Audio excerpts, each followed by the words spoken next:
So what I'm talking about with this video tonight is your stamp design. Stamps are what we use in clay to press into our green soft clay a pattern or design. And a lot of ceramic artists will make their own stamps and keep them, and they can be reused and reused when you make them out of clay, like this guy here. So what we're going to be doing first in our sketchbook is drawing out some stamp designs. And so here's my sketchbook, and of course my page is a lot bigger than yours, and don't pay any attention to that because your sketchbook's going to be much smaller. You're going to draw out some different shapes. Just start, if you want to start with a circle, you can do a triangle, you can do a square, you can do an organic shape of a line. So we're just going to be using a line to create a shape for your stamp. Now your stamps can't be too complicated and too tiny and small with details. So we're going to talk about the element of art. One of the terms is line. And so line is what you will be using to create your stamp. So within all mine, I've used line in different curves. I've used it straight. My stamp itself, I have some round ones. I have some that are kind of a seashell. I have square shapes that I've done some design work in with using line. And you can see I've kind of got some different things going on with all my patterns here.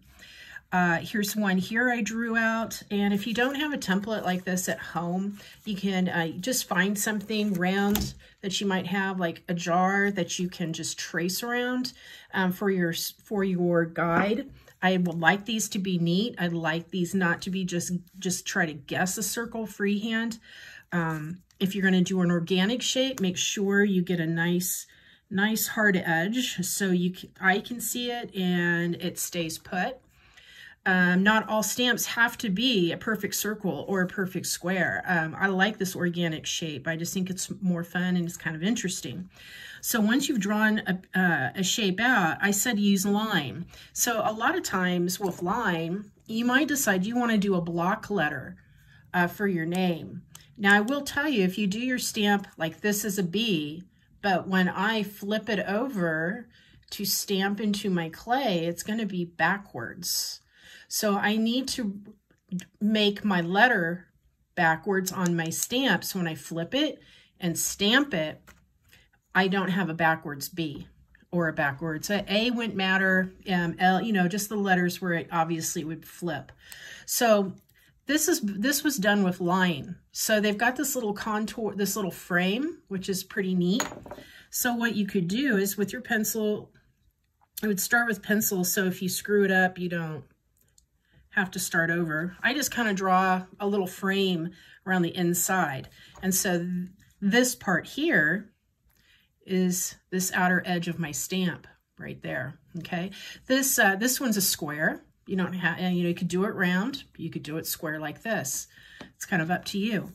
And then you can do your letter. So if I want to do an L, I know I can't do it the correct way, but I'm going to start my L. Just slowly using line, sorry, can't talk. And just draw my L in. And I drew it backwards, but when I stamp with it, it'll be correct. And so I used the art element of line to create the stamp.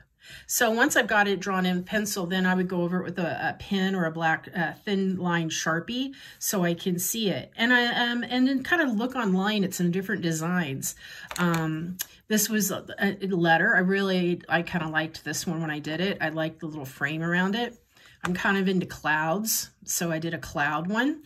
I did a cloud one here for my stamp, but I kind of did it with an organic form. I probably could go ahead and, for instance, do like a raindrop.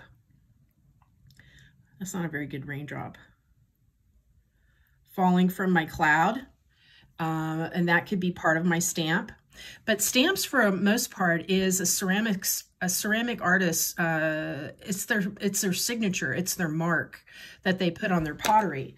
So for me, for instance, I found this old letterpress. and it's a lowercase m, and I really liked it. And so I use this all the time in my pottery. I stamp my pottery with this lowercase m, so people know it's my work, and it becomes a signature for you.